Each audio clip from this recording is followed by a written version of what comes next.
Magandang araw muli sa inyo mga ka-farmlat. Once again, ito si Jem, ang inyong tagapaglingkod, tagapagbalita ng magagandang property. Ito mga ka-farmlat, of course mayroon linya ng kuryente dito. At ayun, poste. May tubig din dito, may source ng tubig. Yung property po na ito ay ito. Naka-frontage po ito sa barangay road po nila.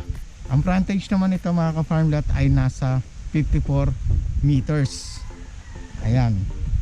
Then marami pong nakatanim nga dito na mga coconut trees. Ayan. Tapos puntahan ko lang po ang maganda pa nito mga ka-farm lot, tuhog po yung property na ito ng kalsada magkatapat. So eto naman po yung kabila. Ayan. Ito yung kabila na tapat din yung tuhog. Ayan yung mga mahogany, madami din siyang mga mahogany na tanim.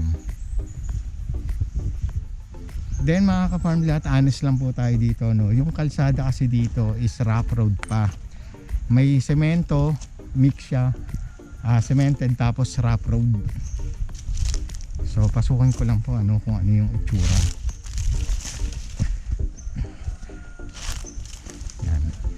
Ayan ang itsura, flat po siya mga ka-farm lot.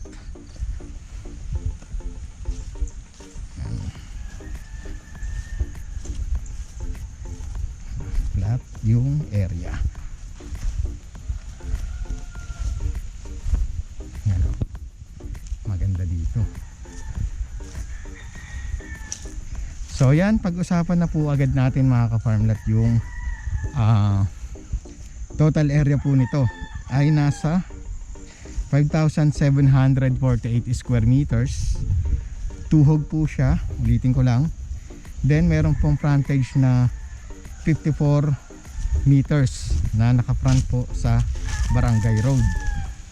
Then matatagpuan ito dito sa Santa Maria, Laguna. Of course, ang lote po na ito ay TCT title. So ready to transfer po ito sa makakabili. Yan. Buhay din po ang may-ari nito mga ka-farm lot. Yan. Then yung mga tanim na nandito ay meron po ditong lansones, 4 na pirasong lansones na malalaki. Coconut trees nasa 50 pieces po Then dalandan, meron din po dito mga farm lot. Kakao, langka, santol, mangga, saging, ayumito, rambutan at mahogany yung mga tanim po dito. So napakadaming pwedeng mapakinabang sa lupa po na ito. Ayan, hanggang doon pa po yan mga ka-farm lot yung area. So ayan mga ka-farm lot, tawag lang po kayo sa mga numerong naka-flash dyan sa inyong mga screen at mag-set po tayo ng tripping. Ayan.